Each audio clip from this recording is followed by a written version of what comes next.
राम राम भाई दोस्तों, मेरा नाम है श्याम सुंदर और नई वीडियो लेकर आया। कोलकाता डॉक्टर के इन सवालों का जवाब कब मिलेगा। एक बार ये वीडियो देख लेते हैं भाई, इसके बाद फिर अपना रिएक्शन देंगे।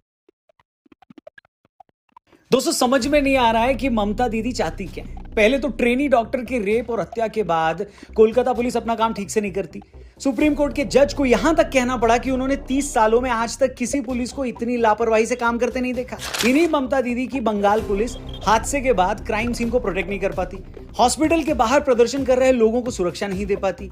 यही ममता बनर्जी कॉलेज के प्रिंसिपल को सस्पेंड करने के बजाय उसे ज्यादा बड़े कॉलेज में ट्रांसफर कर देती है। और इतनी सारी लापरवाहियों के बाद आज जब कोलकाता की जनता और जूनियर डॉक्टर का गुस्सा भड़का हुआ है तो उन्हें आंदोलन भी नहीं करने दिया जा रहा। उन पर आंसू गैस के गोले छोड़े जा रहे हैं, लाठियां चलाई जा रही हैं, उनको एक पार्टी का एजेंट बताकर जेल भेजा जा रहा है। इतना ही नहीं, अब तो ममता बनर्जी यहां तक धमकी दे रही हैं कि अगर बंगाल में हिंसा फैलाई गई तो देश के बाकी राज्य भी नहीं बचेंगे। बंगाल जला तो दिल्ली भी जलेगा, असम भी जलेगा, नॉर्थ ईस्ट भी जलेगा और बिहार और यूपी भी जलेंगे।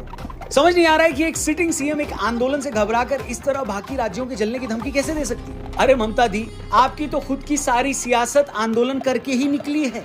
याद है 90 के दशक में एक वाम नेता पर एक गूंगी बहरी लड़की से रेप का इल्जाम लगा था, तब आप धरने पर बैठ गई थी। सिंगूर के मामले में आपके धरने को पूरी दुनिया ने देखा था। सालों तक विपक्ष में रहने से लेकर मुख्यमंत्री बनने तक आपकी तो सारी पॉलिटिक्स ही धरने से जुड़ी रही है। और आप हैं कि आज धरना करने वालों के साथ ऐसा सलूक कर रही है। प्रदर्शन रोकने के लिए आपकी सरकार ने 6000 पुलिस वालों को सड़क पर उतार दिया, हावड़ा ब्रिज को सील कर दिया गया, स्टूडेंट्स को रोकने के लिए बैरिकेडिंग की गई, वाटर कैनन का यूज किया गया। इस पूरी कार्रवाई में 100 से ज्यादा बच्चे घायल हो गए, 100 बच्चों को हिरासत में लिया गया। पश्चिम बंगाल की साइबर पुलिस ने डॉक्टर मामले में सोशल मीडिया पोस्ट लिखने पर 200 से ज्यादा लोगों को नोटिस भी भेजे थे। एक लड़की को तो गिरफ्तार तक कर लिया गया था। ट्रेनी डॉक्टर के इंसाफ के लिए सोशल मीडिया पर पोस्ट लिखने के लिए कुणाल सरकार और सुवर्ण गोस्वामी जैसे सीनियर डॉक्टर्स को 2 दिन पहले नोटिस भेजे गए। मतलब ये सब चल क्या रहा है बंगाल में। पहले तो पुलिस अपना काम ठीक से नहीं करेगी, जिस मुख्यमंत्री के अंडर ये पुलिस है वो भी पुलिस की लापरवाही एक्सेप्ट नहीं करेंगी, और इन सब पर अगर जनता गुस्सा करना चाहे तो उस पर आपकी पुलिस लाठियां चला देगी। ये लोकतंत्र है या जोकतंत्र? जनता के अधिकारों का इससे बड़ा मजाक और क्या हो सकता है, बताइए। मतलब बंगाल पुलिस को इतने सालों में ये नहीं पता चला कि जिस बंदे को उसने सिविल वॉलंटियर बनाकर रखा है वो आए दिन लड़कियां छेड़ता था। जो बंगाल पुलिस रेप और हत्या के कई घंटों तक ये डिसाइड नहीं कर पाई कि ये हत्या है या आत्महत्या, न इसे इतने सालों तक ये पता चला कि आरजीकर हॉस्पिटल में सालों से कैसा फर्जीवाड़ा चल रहा था। न वो क्राइम सीन को बचा पाई, न जूनियर डॉक्टर्स को गुंडों से प्रोटेक्ट कर पाई। मगर उसे बंगाल पुलिस को लगता है कि अगर किसी ने सोशल मीडिया पर थोड़ी सी भी ऐसी वैसी पोस्ट लिख दी तो आसमान फटकर जमीन पर आ जाएगा। गुंडों को रोक नहीं पा रहे और लड़की के लिए इंसाफ मांग रहे प्रदर्शनकारी इन्हें गुंडे लग रहे। वाह रे भैया वाह। मतलब अपना काम ठीक से नहीं होता और तुम्हारे काम पर कोई सवाल उठा दे तो वो तुम्हें गुंडा लगता है। तुम लोगों का तो बस नहीं चलता, वरना अपने निकम्मेपन पर सवाल उठाने पर तुम लोग सुप्रीम कोर्ट के जजों को भी नोटिस भेज सकते थे। और ये कोई इकलौती बात नहीं है जो इस सरकार को कटघरे में खड़ा कर रही है। ऐसी दसियों बातें हैं जो ये साबित कर रही है कि ममता सरकार अपने गिरेबान में झांकने के बजाय पूरी दुनिया पर तोहमत लगाने में लगी हुई है। अच्छा, इससे पहले कि हम लोग वीडियो में आगे बढ़े, आपके फायदे की एक चीज मैं आपको वापस से याद दिला दूं। पॉकेट ब्रोकर, जिसके बारे में मैंने आपको बताया था और आप में से कई लोगों ने मुझे मैसेज करके अपनी अर्निंग्स भी भेजी, जिसे देखकर मेरे को बड़ा अच्छा लगा। पर अगर आपने अभी तक अपनी अर्निंग स्टार्ट नहीं की है तो डिस्क्रिप्शन और पिन कमेंट में लिंक दिया है, जाकर जल्दी से पॉकेट ब्रोकर पर रजिस्टर करिए। मेरा प्रोमो कोड यूज करिए रौनक 100% बोनस आपको पहले डिपॉजिट पर मिलेगा। एंड आपको इस पे डिपॉजिट के कई सारे ऑप्शंस भी मिलेंगे, जीपे, फोन पे, यूपीआई वगैरह से आप कर सकते हो। बाकी आप टॉप अप पे क्लिक करके अपना डिपॉजिट ऑप्शन चूज करना। अगर आपको ट्रेडिंग का ज्यादा पता नहीं है और ज्यादा रिसर्च नहीं करना चाहते हो तो यहां से कॉपी ट्रेडिंग के ऑप्शन से आप एक्सपर्ट्स के सिग्नल्स कॉपी करके आसानी से प्रॉफिट भी बुक कर सकते हैं। मैं दिखाता हूं आपको कैसे। ये देखिए, एक ट्रेड कॉपी किया एंड ये हो गया हमारा प्रॉफिट। और इस अर्निंग को इजीली अपने बैंक अकाउंट में, फोन पे, जीपे, पेटीएम, यूपीआई से आप सीधा अकाउंट में ले भी सकते हो। तो किसी का वेट क्यों करना, जल्दी से है रजिस्ट्रेशन करना तो डिस्क्रिप्शन में जाओ और पिन कमेंट में जाओ, लिंक दिया उस पर क्लिक करो। मेरा प्रोमो कोड रौनक 100 जरूर यूज करना, मिलेगा आपको 100% बोनस आपके डिपॉजिट पे। वीडियो में आगे बढ़ते हैं। दोस्तों, प्रदर्शन कर रहे लोगों के लिए ममता बनर्जी की तरफ से बार बार कहा जा रहा है कि ये राम और अवाम वाले गुंडे, ये लोग तो पॉलिटिकली मोटिवेटेड है। अरे भैया, ये आपको किसने कह दिया कि प्रदर्शन करने वालों में अगर एक खास पार्टी के लोग भी हैं तो इससे उनकी मांगे खारिज हो जाती? क्या राजनीति में पॉलिटिकल पार्टी का यही काम नहीं होता कि वो ऐसे हर मामले पर सरकार पर प्रेशर बनाए जिस पर वो अपना काम ठीक से नहीं कर रही है? किसान आंदोलन के टाइम जब इतने लोग ट्रैक्टर लेकर दिल्ली के लाल किले पर आ गए थे, तब तो ममता दी ने ये नहीं कहा कि ये लोग हिंसा कर रहे हैं। लाल किले पर जब कुछ लोगों ने खालिस्तानी झंडा लहरा दिया था, तब तो आंदोलन किसी को पॉलिटिकली मोटिवेटेड नहीं लगा था। सीएए के टाइम पर जब असम को भारत से काटने की बात की गई, दिल्ली में दंगे करवाए गए, तब किसी ने ये नहीं कहा कि आंदोलन की आड़ में देश को तोड़ने की कोशिश हो रही है। बताइए। मगर आज निहत्थे छात्र सड़कों पर उतरे हैं, तो उन्हें रोकने के लिए ममता बनर्जी की पुलिस हावड़ा ब्रिज पर लोहे की वेल्डिंग करा रही है। बच्चे बैरिकेडिंग तोड़कर आगे ना आ जाएं, इसके लिए बैरिकेडिंग पर ग्रीस लगाई जा रही है। और जब ये सब हो रहा है तो किसी को इसमें लोकतंत्र की हत्या दिखाई ही नहीं दे रही है। वाह वाह वाह वाह। एक पक्ष, एक सेक्शन इसे ऐसे नजरअंदाज कर रहा है जैसे जीमेल पर आया नाइजीरिया से $1 लाख की लॉटरी का मेल हो।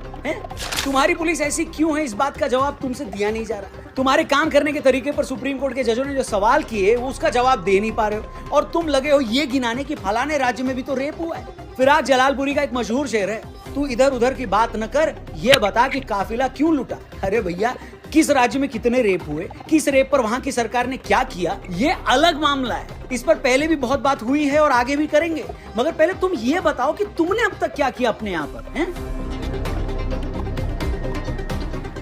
आज जो ममता दीदी सीबीआई से पूछ रही है कि उन्होंने 10 दिन में क्या किया, पहले वो ये बताएं कि इसी आरजी कर कॉलेज के प्रिंसिपल संदीप घोष के खिलाफ इतनी शिकायतें जब मिली तो उस पर आपने आज तक क्या किया। जब आरजी कर अस्पताल से जुड़े सीनियर अधिकारी अख्तर अली बार बार चिल्ला रहे थे कि ये संदीप घोष लावारिश लाशों को बेच देता है, तब क्या किया आप लोगों ने। इसी संदीप घोष पर इल्जाम लगा था कि वो बच्चों को पेपर पास करवाने के बदले हर बच्चे से 5 से 8 लाख रुपए लेता है, हॉस्पिटल के लिए दवाएं और बाकी सामान लेने के बदले फार्मा कंपनियों से कमीशन लेता है। तब क्या किया आप लोगों ने उन शिकायतों का, बताइए। इन मामलों की जांच के लिए कमेटी तो बनाई गई, संदीप घोष के ट्रांसफर के ऑर्डर भी आए, मगर फिर किसके कहने पर, किसके कहने पर संदीप घोष का ट्रांसफर नहीं हुआ। क्या इसके पीछे भी बीजेपी की साजिश है या इसमें व्लादिमीर पुतिन का हाथ है, बताइए जरा। आप इन मामलों पर तो कोई जवाब नहीं देते, उल्टा छात्र आंदोलन में एक बुजुर्ग की तस्वीर दिखाकर पूछते हो कि ये छात्र आंदोलन में क्या कर रहा है। अरे चचा, रिहाना भी तो किसान आंदोलन में ट्वीट कर रही थी, तो क्या रिहाना लुधियाना के खेतों में हल चलाती है या उसने अमृतसर में ट्यूबवेल खोल रखा है, बताओ।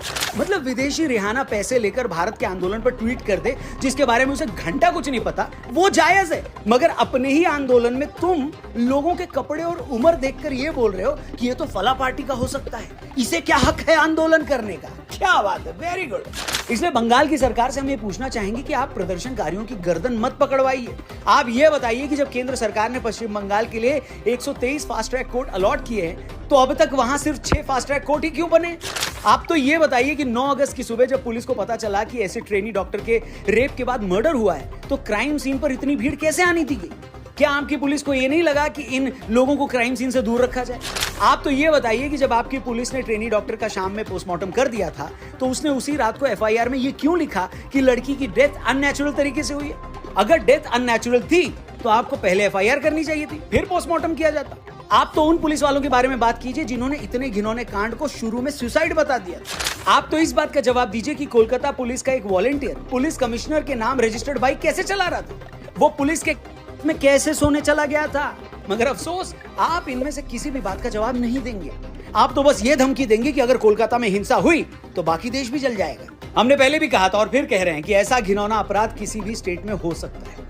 दुनिया में किसी भी सरकार के लिए यह पॉसिबल नहीं है कि वो ऐसी हर घटना पर नजर रख पाए। लेकिन सवाल ये नहीं है, सवाल ये है कि जब घटना सामने आई तो आपने किया क्या, आपकी पुलिस ने किया क्या, आपका रिएक्शन क्या था। मगर आपके तो तेवर ही समझ से परे हैं। आप तो खुद सड़कों पर आकर विरोध कर रही हैं। किसका विरोध कर रही हैं, किम जॉन उन का या ब्रुनेई के सुल्तान का। भैया, आप ही बंगाल की सीएम हैं, आप ही राज्य की गृह मंत्री हैं, आप ही चिकित्सा मंत्री भी हैं। मतलब जिस बंगाल पुलिस ने निकम्मापन दिखाया वो भी आपके अंडर है। जिस अस्पताल में संदीप घोष ने सालों तक करप्शन किया वो भी आपके अंडर में है। जिस अस्पताल में घटना हुई वो भी आपके राज्य में है। और इस मामले पर तेवर ऐसे दिखाए जा रहे हैं जैसे ये घटना बंगाल में न होकर उज्बेकिस्तान में हुई हो और इसका जिम्मेदार कोई दुबई का शेख हो। वाह, अरे भाई, कोई बड़ा अपराध हुआ है तो उसे एक्सेप्ट करो ना, अपनी पुलिस को बोलो कि उस पर सिंसियरिटी दिखाए। मगर ऐसा लगता है कि इस घटना के बाद हो रहे विरोध प्रदर्शनों से आपका ईगो हर्ट हो गया। आपको इस बात का बुरा लग रहा है कि मेरी सरकार पर इतना प्रेशर क्यों बनाया जा रहा है, और इसी प्रेशर में आप प्रदर्शनकारियों को एक खास पार्टी का एजेंट बता रही हैं। अरे भाई, अपराध किस सरकार के राज में नहीं होते बताइए? एजिटेशन का सामना किसको नहीं करना पड़ता? सबको करना पड़ता है। यही लोकतंत्र है। सीएए में भारतीय मुसलमानों के खिलाफ कुछ नहीं था, फिर भी इस देश में लोगों ने इसके खिलाफ प्रदर्शन किए, सड़कों पर उत्पात मचाया गया, बसें जलाई गई, दुनिया भर में भारत को बदनाम किया गया। जो किसान बिल किसानों का ही भला करने वाले थे, उसके खिलाफ एक खास तरह के किसानों ने आंदोलन किया। तो क्या सरकार ने ऐसे हर आदमी को उठाकर जेल में डाल दिया क्या? बताइए। किसान आंदोलन के दौरान सरेआम खालिस्तानी झंडे लहराए गए, मोदी को मारने तक की धमकी दी गई, तो क्या सरकार ने इन लोगों को सड़क से उठवा लिया? नहीं ना।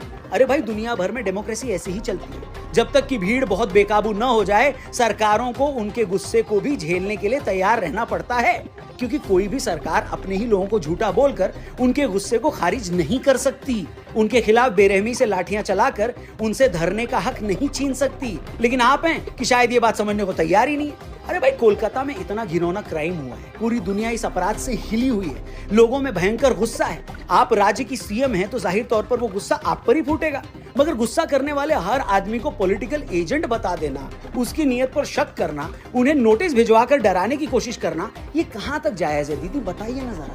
इसीलिए कहा जा रहा है कि जरा संभल जाइए, ऐसा मत कीजिए। आपको याद है कि किस तरह निर्भया कांड के बाद देश भर की सिविल सोसाइटी यूपीए सरकार के खिलाफ सड़कों पर आ गई।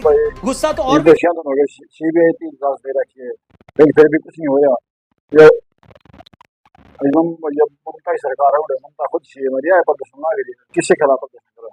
सब कुछ इसका, हॉस्पिटल इसके, पुलिस इसकी, डॉक्टर इसके, सब कुछ है।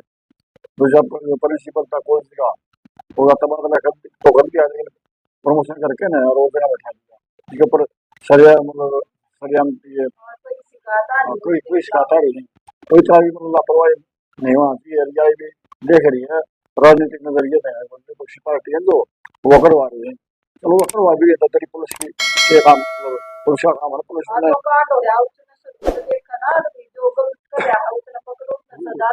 विपक्षी तो फायदा हुए, विपक्ष तो फायदा उठाया है, लेकिन उसे कंट्रोल करो ना, कंट्रोल करना सरकार का काम हो। सरकार सब कुछ करेगी, तो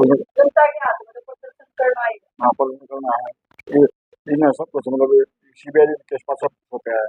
पर तो इससे बंगाल तो पुलिस थी, उसका मत है केस, लेकिन लापरवाही बरती है।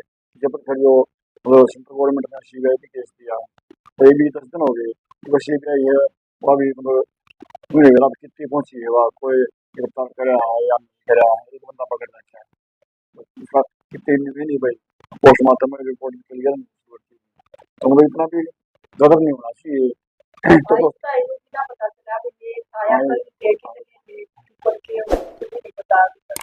जनता में तो रोज हो, ये तो जाहिर है, जनता तो विरोध करेगी। तो दोस्तों, कैसी लगी वीडियो लाइक कर दियो, शेयर कर दियो, सब्सक्राइब कर दियो, और वीडियो वाले की जगह डिस्क्रिप्शन में मिलते हैं, दोबारा कल, तब तक के लिए बाय बाय।